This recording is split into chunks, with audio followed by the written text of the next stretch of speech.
Hello guys, আসসালামু আলাইকুম। সবাই কেমন আছেন? আশা করছি আল্লাহর রহমতে সবাই ভালো আছেন এবং সুস্থ আছেন। আমরাও ভালো আছি, আলহামদুলিল্লাহ। তো নতুন আরেকটি ভিডিও নিয়ে আমি চলে এসেছি।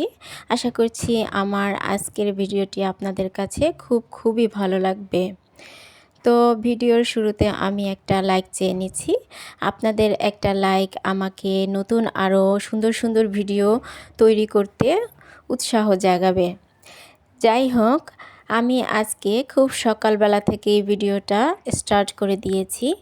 সকালবেলা ঘুম থেকে উঠে আমি জানালাগুলো মেলে দিলাম এবং পর্দাগুলো মেলে দিয়েছি, যেন রুমে যথেষ্ট পরিমাণে আলো বাতাস প্রবেশ করে। আর আমাদের এই বাসার চারপাশটা খুবই খোলামেলা, কোনো আশেপাশে বাড়িঘর নেই, ভীষণ সুন্দর আলো বাতাস আসে। যাই হোক, আমি সকালবেলা উঠে আজকে বেডশিটটা চেঞ্জ করে নিলাম। আমি নতুন আরেকটি বেডশিট বিছিয়ে নিয়েছি, আর আগের বেডশিটটা আমি তুলে রাখবো এবং আমার সময় মতো করে আমি সেটা ধুয়ে নিব। যাই হোক, কথা বলতে বলতে আমার বিছানাটা গোছানো হয়ে গিয়েছে। আমি বিছানাটা সম্পূর্ণ টান করে রেখে দিয়ে তারপর একটু ঝাড়ু দিয়ে নিলাম। এরপরে বালিশগুলো আমি ঠিক জায়গা মতো রেখে দিয়েছি। আমার কাছে এই লাল কালারের বিছানাটা খুবই ভালো লাগে, আর আমার কাছে লাল কালারের সব কিছু ভালো লাগে।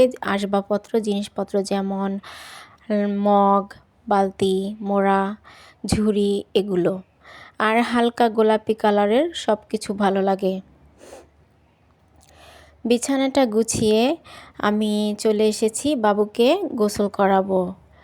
সকালবেলা ঘুম থেকে উঠেই আমি আমার রুমগুলো সব গোছগাছ করে কাপড় চোপড়, বিছানাপত্র, ঘরদোর ঝাড়ু দিয়ে তারপরে চলে আসি আমি বাবুকে গোসল করাতে। এরপরে আমি বাবুকে গোসল করিয়ে তারপরে চলে যাই রান্নাবান্নার অন্যান্য কাজে।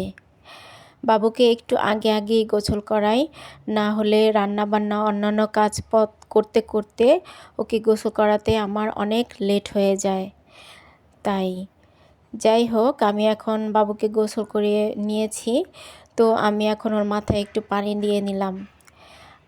ওইভাবে আমি পানি দেই কারণ ওর চোখে আর নাকে মুখে যদি পানি যায় তাহলে ও ভীষণভাবে কান্না করে, এজন্য। এখন একটু ওকে লোশন মেখে দিচ্ছি। তো ওর গোসলটা কমপ্লিট হয়ে গিয়েছে। এরপরে আমি ওকে খাইয়ে দিব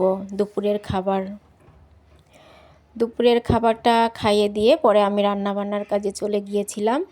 রান্নাবান্নার ব্যাপারটা আর আপনাদের কাছে আমি দেখালাম না, সেটা অফ ক্যামেরাতেই থাক। আমি আমার রান্নাবান্না গুছগাছ করার পরে আমি আপনাদের কাছে চলে এসেছি, কারণ সবাই তো রান্নাবান্না দেখায়, তো আমি আমার ডেকোরেশনের পর্বটাই দেখিয়ে দিলাম।